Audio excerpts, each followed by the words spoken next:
This took place when I was quite young. I'd say it was in the second or third grade. It's somewhat challenging for me to recall events so far back, yet this specific incident is vivid for reasons you will soon grasp. It was a day filled with school activities, and it was pouring rain heavily throughout. After school, the parents headed out to some fancy occasion. I can't quite recall if it was a charity event or a dinner gathering or possibly something different altogether. Regardless, they were expected to return that evening, but during their absence, the situation escalated quickly, making it hazardous to travel long distances, so rather than heading back home, they hesitantly chose to stay overnight at a friend's place, which was significantly nearer to the event. I vividly recall receiving a call on the landline from them, where they continually expressed their regrets about leaving me alone, even though I reassured them that I was not hungry and would manage just fine. My mother provided me with a checklist of tasks to complete before going to sleep: secure all the doors and windows, keep at least one light on in the house, and ensure that all the blinds were drawn. At that moment, I couldn't grasp why they were so concerned about each detail. I wasn't mature enough yet to understand the significance of not leaving kids my age unattended. In fact, the idea of having the whole house to myself filled me with excitement. It meant unrestricted access to sweets and no enforced bedtime. I clearly didn't have any screens in my room, so I stayed in the living area, lounging on the couch while watching TV. I assured myself I would complete all the tasks my mom mentioned right before I went to bed, since I planned to stay awake throughout the night. However, at some point, the sugar high wore off, and I inadvertently dozed off. This wasn't surprising. The exact time when I stirred awake is unclear, but it was late enough for the television to have entered sleep mode, indicating I had slept for at least 3 hours. I distinctly remember feeling much colder when I came to. This wasn't unusual. Nighttime temperatures do fall, but the shift was pronounced enough for me to make the connection even at such a young age. I contemplated snuggling back under the covers and drifting off again, but then I recalled the list my mom gave me. Even at that age, I was aware she would discover if I skipped those tasks, and the last thing I wanted was to face consequences after she entrusted me to stay alone at home. So, I mustered the will to rise from the couch and went to secure the windows and doors. I proceeded to check off everything she requested. I locked both the front and back doors, drew all the blinds, and inspected the windows thoroughly.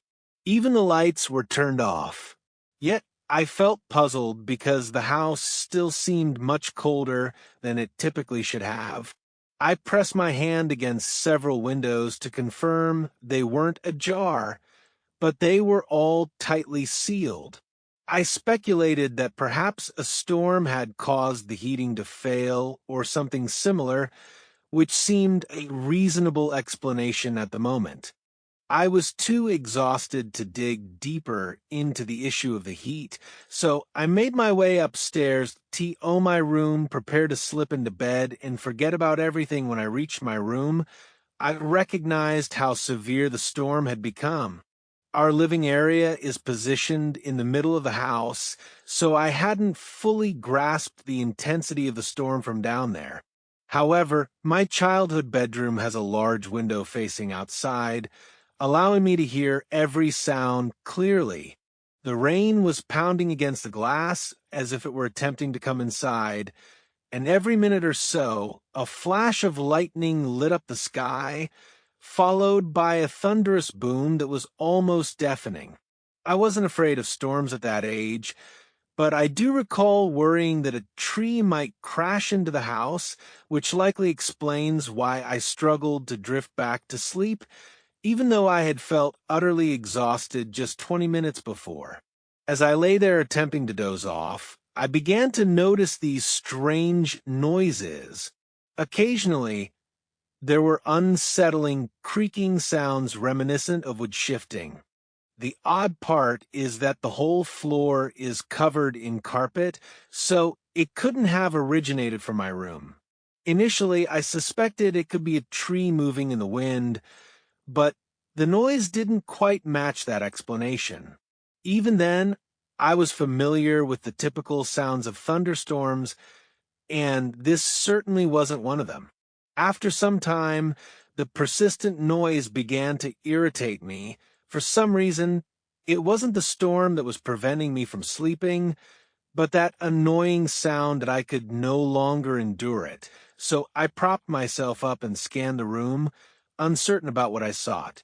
Straining to ignore the raging storm outside, I concentrated on the creaking noises around me. A flash of lightning lit up the entire space momentarily. Everything appeared ordinary, yet my gaze fixated on the lone wooden object present, the closet. The darkness enveloped the room once more, and I remained completely still. Approximately a minute later, another bolt of lightning struck, illuminating my surroundings for the briefest moment, and in that instant, I noticed something that caused me to breathe sharply. The closet door stood slightly open, though I was completely certain it had been shut prior. Something had caused it to ajar. There was an entity in my room. I refrained from yelling, stayed silent, and didn't even ponder my next move. I merely climbed out of bed as softly as possible and slipped out of the room.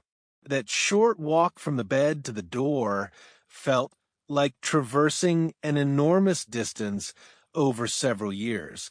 I rushed downstairs and concealed myself beneath the dining room table, and it was only then that the tears began to flow. I felt utterly lost. There was someone in my home, in my personal space, and my parents were far too distant to come to my aid. I cannot recall how long I remained hidden beneath that table, but at some point I began to hear the sound of footsteps descending the stairs, to breath knowing that any sound I made could have resulted in my demise. They weren't ordinary footsteps. It sounded as if some creature was leaping and ricocheting down the staircase. The steps drew nearer, heading toward the dining table, as if they were aware of my concealment. I can't express how terrified I was. I genuinely believed my life was about to end. Then, from beneath the table, I caught sight of them. I couldn't discern their upper body, but two bare feet came into view, accompanied by two filthy, wet legs streaked with yellow. It was impossible to determine their gender. The legs appeared so repulsive and nearly deformed. There were lacerations covering their legs, as if they had tumbled through a thicket of thorns. They wobbled as if struggling to remain upright, and just when I thought the situation couldn't worsen, they dropped something. It was a wrench which clanged against the floor, and I swear it took every bit of strength not to let out a scream. If that person bent down to retrieve the wrench, they would undoubtedly spot me. With wide eyes, I observed as they paused, not picking up the tool, but also not leaving. It felt like a tense standoff where a single misstep could seal my fate. Eventually, they resumed their movement, and I lost sight of them. I listened to the chaotic thudding and stumbling around the first floor for what seemed like forever, and then at last the front door swung open that traumatized me for nearly forever. After they left, I remained concealed beneath that table for an extensive period. Some of it stemmed from fear, but another aspect I can only categorize as trauma.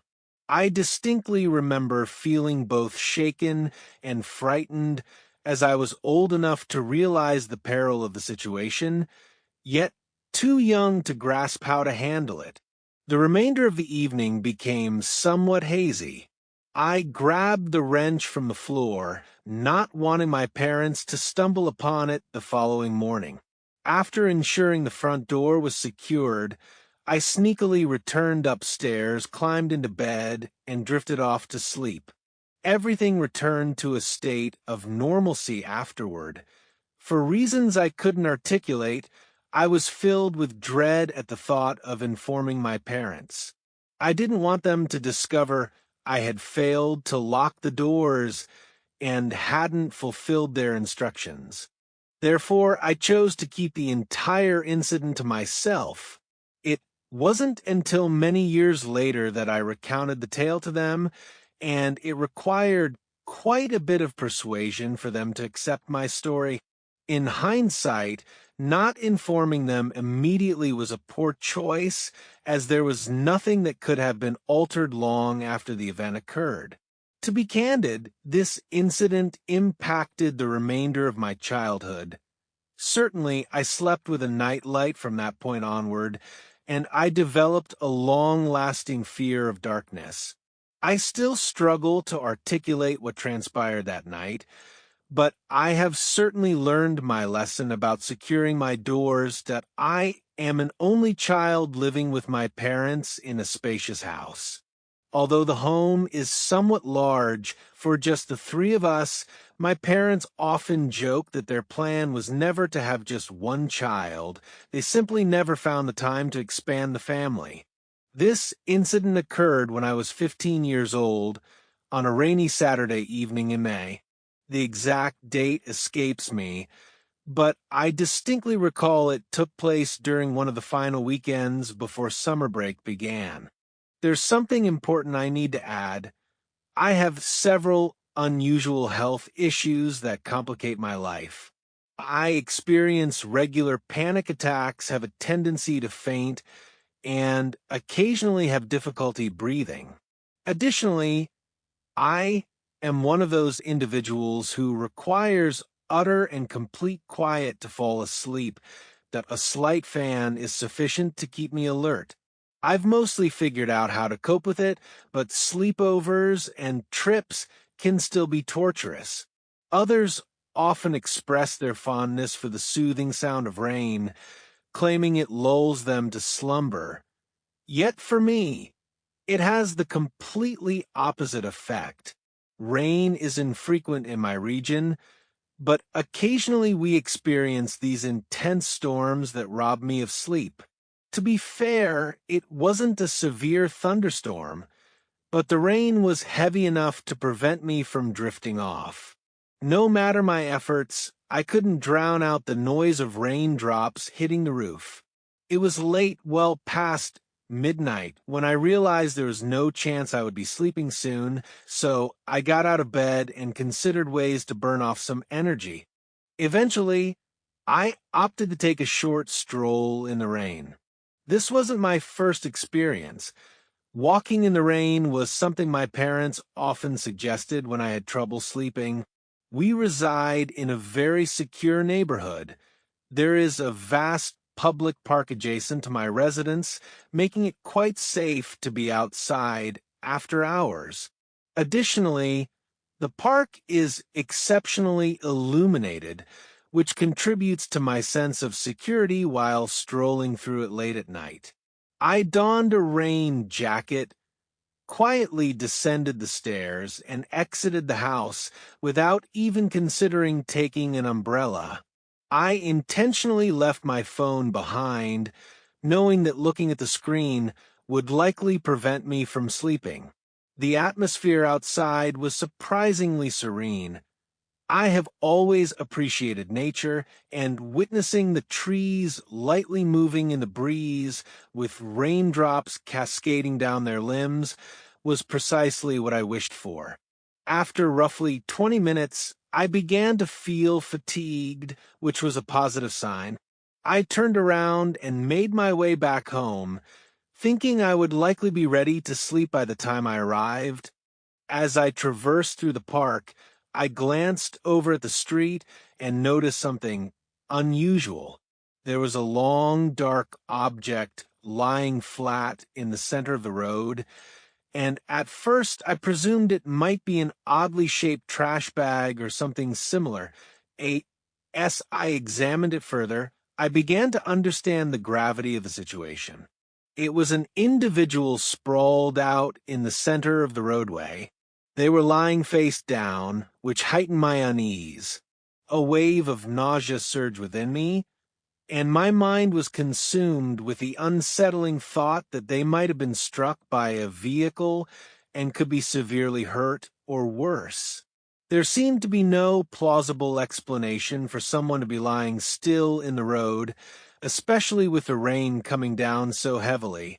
Though my instinct urged me to avert my gaze and keep walking, I felt compelled to take action.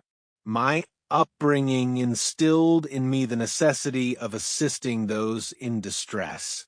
So, despite my instincts, I moved closer to the person on the street.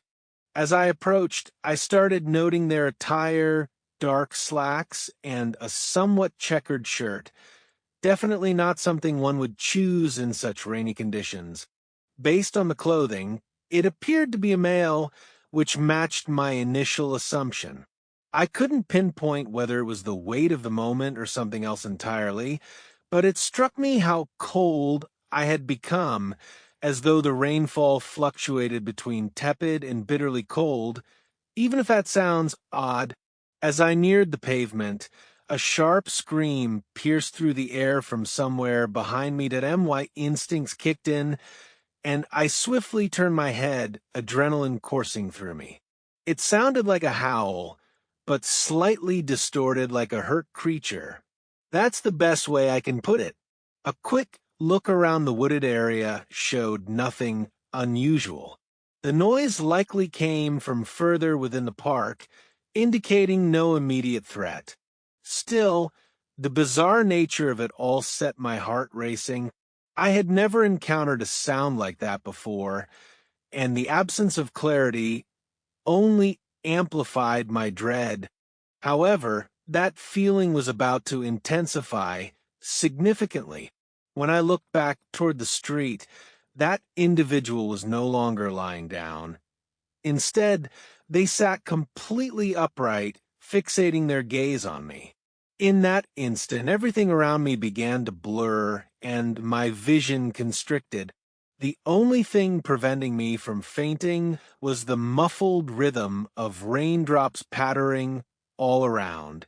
Before I could respond, that person leapt to their feet and charged at me, wearing a sinister grin and wielding what appeared to be a kitchen knife. Until that very moment, I had never truly understood what it meant to fear for one's life. I snapped out of my stupor and ran as fast as I could in the opposite direction. As soon as I started to flee, I heard him scream, "I'll kill you," at the top of his lungs. The slick grass made it challenging to run at full speed, but my single advantage was that whoever was pursuing me would also have to contend with the same slippery ground. Not wanting to lead him to my house, I dashed toward the trees, hoping for safety. I could lose him in the park.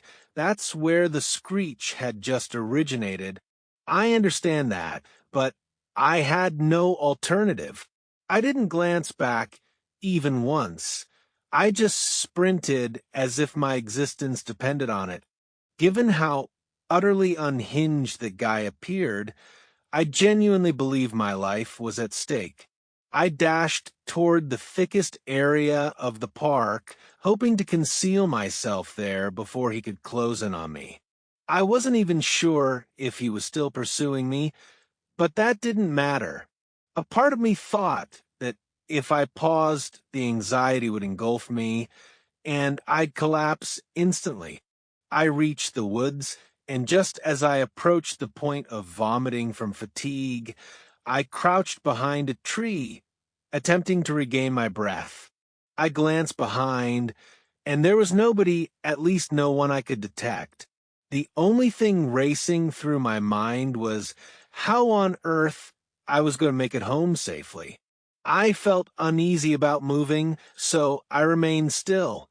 I must have lingered there for at least 20 minutes before finally emerging from behind that tree.